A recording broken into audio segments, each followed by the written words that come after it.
अच्छा मुझे कोई ये बताएगा कि 14 साल का ही क्यों हुआ? आज बाबा बैठे हैं ना, प्रश्न पूछ रहे थे कौन सा फूल है, कहाँ चढ़ेगा, 10 रुपया इनाम मिलेगा। हाँ मैं सुन रहा था बैठे बैठे। मैं सोचा अरे मेरा 10 रुपया गया, अगर मुझे पता होता मैं बताता मुझको 10 रुपया मिल गया रहता। प्रश्नोत्तरी हाँ धर्म के साथ करते रहना चाहिए, खेलते रहना चाहिए, बच्चों से पूछते जाओ जितना होना, जन से नहीं। बच्चों से पूछो, भगवान के बारे में पूछो, वो आपसे पूछेगा, आप उसको कथा बताओ। तो 14 का ही क्यों हुआ, 15 का ही नहीं हुआ? भाई कई कई मैया को मांगना था तो थोड़ा लंबा मांग लेती। उत्तर दो सरकार, बताओ, खड़े हो। आई सरकार,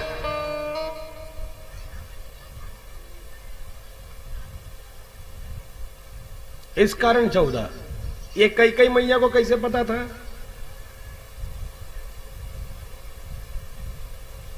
और नहीं पता, ये उत्तर थोड़ा अधूरा है ना? विराजे ताली जोरदार ये मत तो की कम से कम बिटिया, आप लोगों को आटक लोई समान जेन ठू से छौका बतावे। हाँ बिटिया, कथा पर ध्यान ऐसी रखना। एक उत्तर इसका ही निकल करके आता है, रावण थोड़ा कम शक्तिशाली था। रावण इतना शक्तिशाली था कि अपने खानदान में कम शक्तिशाली था। बताओ, उससे और बड़े बड़े लोग कितने रहे होंगे हैं? इसका बेटा ज्यादा वीरवान था, जिसका नाम क्या था? मेघनाद है।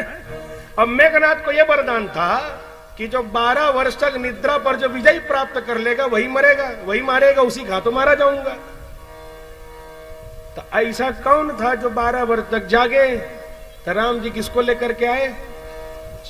वो जो है कभी सोए नहीं, 12 वर्ष तक निद्रा पर विजय, इसके द्वारा ये मारा गया, तब जाकर के रावण मरा।